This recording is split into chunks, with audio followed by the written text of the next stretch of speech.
So now we need to describe temperature. And I think one cool way of doing this is pouring yourself a cup of tea or coffee and actually place your hand over the mug. If you were to imagine how fast the temperature actually drops off from the surface of, let's say, the coffee or tea to the top of your hand, what you'll notice is that it actually drops off really quickly. And we want to mimic that same behavior with our temperature field. In order to see what our temperature is doing visually, let's go to our smoke object, turn off this multi-field, and turn on the temperature. So we have that, and if we go to our temperature tab, we can change this visualize mode from black body to infrared. So as you can see, the temperature at the surface of the coffee, all the way till it reaches up here, is cranked. It's way high. It doesn't actually fall off really quickly. And that's part of what's causing this smoke to not really look like steam. Now, another thing you'll notice is that we have all this noise happening along here. And if we go to our Pyro solver, what you'll notice is that under the shape tab, we have two things checked on, this dissipation and this disturbance. This came with the wispy smoke preset, and let's actually turn this off so that we don't have this influencing anything that we do. So now it's just the standard settings, and this is what our temperature looks like. Now, to get our temperature to fall off more quickly, we do have a setting for that. If we go to our simulation and we go to this cooling rate, if we hover over the text, it'll say, here's how fast the temperature field cools off. So a value of 0.9 is supposed to decrease the temperature by 90% over 1 second. But I'll be honest with you guys, the cooling rate on this Pyro solver isn't very intuitive. It's not very easy to control, and you run into some weird stuff. Like, for example, the cooling rates, you might think, okay, if I set this to 1, that should mean that this decreases at a rate of 100% of the smoke over the course of 1 second. That would make sense. However, what ends up happening is that all the smoke gets removed at every single time step. To add further to the confusion, if you were to do 0.99 like that and go forward 24 frames, you would have a much different results. And the same also happens if you were to, let's say, go 0.9999999. And then this gives us a very different result. So you're just kind of throwing settings in the wind, so to speak. And I don't really like that. I don't really like not being able to have a good understanding of how much I'm getting rid of something. So one of the cool things about Houdini is that we can use microsolvers to achieve whatever we want to do on top of whatever this Pyro solver has going on. If we go to microsolvers right here, these are all the different microsolvers that you can use. And I like to think of this as these are the components. These are the different cogs and gears that make up a solver. And we can add our own stuff on top of whatever the solver is doing by creating one of these. So now instead of relying on this cooling rate, I'm going to set this to 0 like that, so it's not doing anything.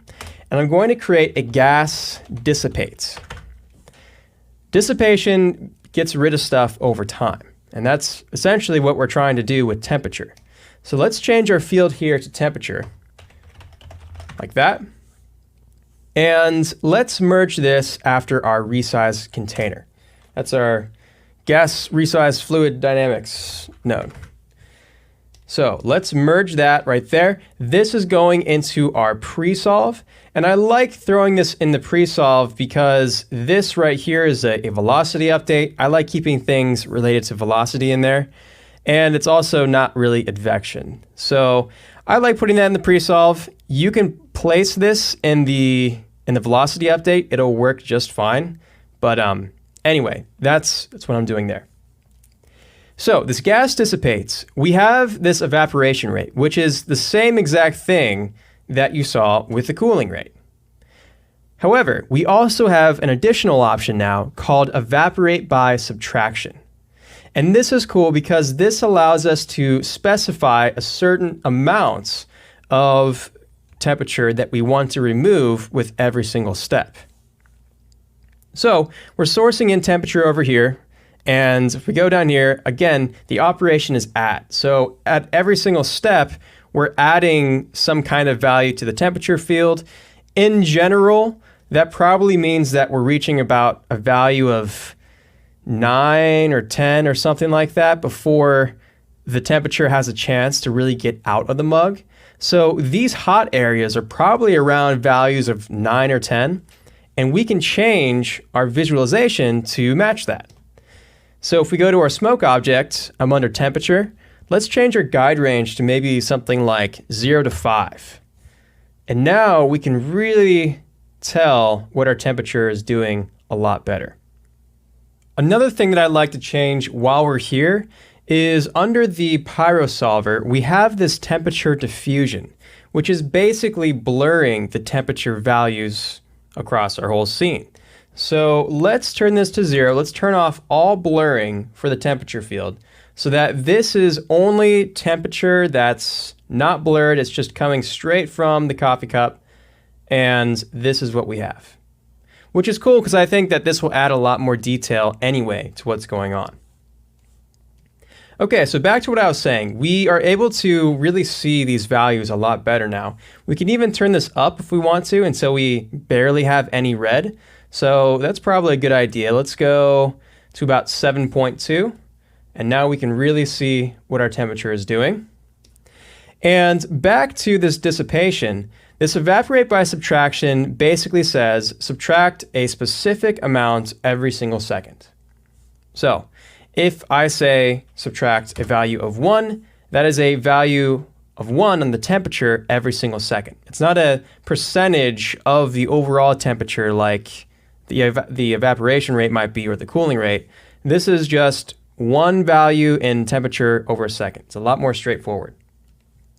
So now, if, let's say, I set this to 7, which is about the maximum temperature that things end up becoming, after 24 frames, we should see this cut off pretty definitively. So right there. And now, as you can see, it's about what you would expect after 1 second. So that's why I like this evaporate by subtraction. It's a lot more predictable. Let's set this down to, let's say, a value of 4, maybe 4.5, like that. And the cool thing is, if you want to now really control the fall off after this point, you can also add back in a little bit of this evaporation rate. So if you wanted to go like that, that could be a cool way of dialing in specifically how you want this stuff to fall off after the subtraction hits, or I guess on top of what the subtraction is doing here. So let's try something like this and see what that does for us. If we go back to our smoke object and we go back to visualization, let's turn off temperature and now go to our density.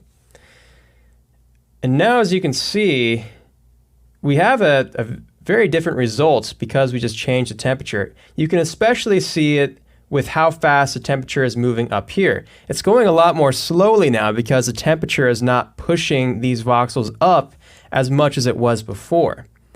So that's really cool. That's going to add a lot of realism to this overall steam effect. In the next video, let's continue checking out microsolvers and dialing in the look of this steam.